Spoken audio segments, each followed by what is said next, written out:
down front. It's when I just want to take a moment of silence for our loved ones who are dealing with the monsoon that's taking place in Pakistan.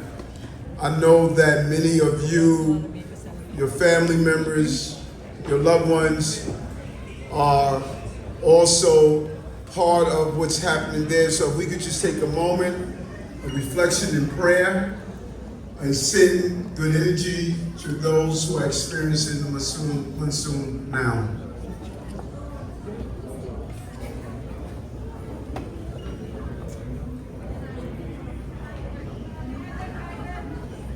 When you think about what Atia stated, being mayor is both substantive and symbolic.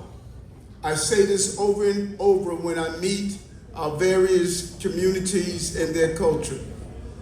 The substantive is educating our children, keeping us safe, supporting your businesses, making sure that you can move about the city and enjoy all that it has to happen like we have done. But it's also symbolism. That's the role of a mayor.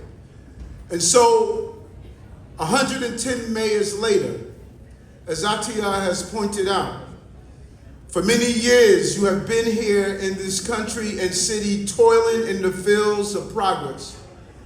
But your flag, the Pakistani flag, was never raised at Bowling Green. Other countries had their flags raised there, but not yours. But when I became mayor, we raised your flag. We raised your flag. And you never had an Eid celebration, something that's important for your community. But when we became mayor, you had that celebration here at Gracie Mansion. And we've done so much to tell communities who were ignored for many years that you too are part of the American experience. And now, today, over 300 members of the Pakistani community is celebrated Pakistani Heritage Day here in Gracie Mansion. Why is this important? It is important because when we open the door for raising the flag, for celebrations, for promotions, for acknowledgement, once we open the door, we take the door off the hinges so it can never close again. And you will always be able to walk through these doors at Gracie Mansion and acknowledge your heritage. You believe in what I believe. You believe in family, you believe in faith, you believe in small business, and you believe in public safety. I know this community so well. And as Atia stated, I'm not a new friend, I'm an old friend. I stood with you during difficult times. I watched how many of you had to weather the turmoil during 2001 when a large Pakistani community on Coney Island Avenue was decimated. And many of you stood firm and tall, and now we see the revitalization of that community. Many of your young people don't know what you went through, but I do, because I was there with you. I was there with you then, and I'm here with you now. And as we honor you and some of your leaders, I want to personally say thank you for what you have given to our city. New York in America is the only city on the globe where you're told not to abandon your heritage. You're told to bring your heritage, your food, your dance, your clothing. You are told to make it part of the American experience. And I tell people often, I'm not American African. You're not American Pakistani. A German is not American German. No, it's just the opposite. America say put your country first. You are Pakistani and American. I'm African American. A German is German American. You infuse that with the American experience, and that's the common denominator that embraced us all. As you love your motherland, you're able to embrace your adopted land, and it's the mixture of all of our countries that make us who we are. That's our secret weapon, our secret sauce. That is the foundation of our success. And we're going to continue to ensure that success become part of the American dream and experience. Nothing personifies a community's evolution more than the presence of your sons and daughters being members of the New York City Police Department. And I remember years ago, many years, when we rarely had Pakistani officers. Now, thanks to the work of those pioneers, we're seeing your population growing and you're moving up through the ranks to take prestigious positions within the police department. And I want to thank the president of the Pakistani Officers Association. Please come on out and take a bow.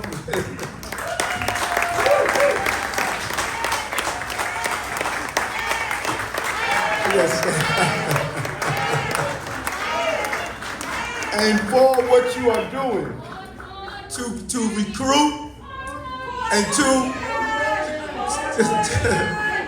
they go with me everywhere. to recruit and build the numbers and advocate on behalf of our officers.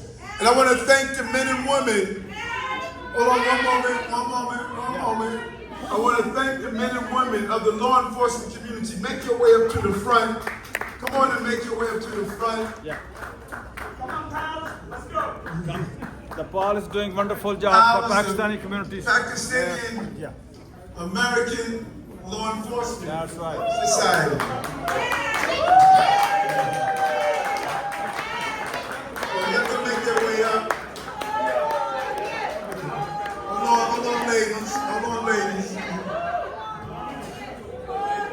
Make their way up.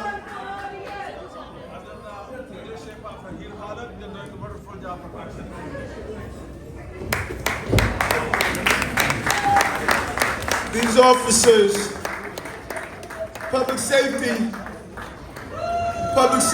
is the prerequisite. Public safety is the prerequisite to our prosperity. Public safety is a prerequisite to our prosperity. And when you see the sacrifices that are made, the willingness to run towards danger when others run away, when you see someone like our brother Islam from the Bangladeshi community, when you see our officers who lose their lives but continue to stand on the front line, we have to know that it is within the rank and files of our law enforcement community that we're able to sit under the tree of freedom because they water that tree with their blood. And when your sons and daughters join the police department and become men and women of the police department, you are saying to America that you have a right to be part of America, because those sacrifices define who we are. Doesn't matter if it's in the military service, if it's in the law enforcement community, but that sets the tone. That sets the tone for others to understand. And so I thank your sons and daughters for what they are doing, and particularly on how you are ensuring that our city and our country understand we come from multi-cultures. Because if you can wear yarmulke and you can wear hijab and you can wear a turban and you can wear a kufi and still be in our law enforcement, it states you can do it anywhere. And that is what we represent. So I thank you so much.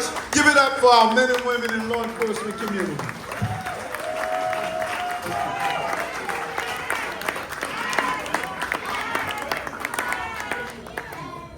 Don't forget to like, comment and subscribe.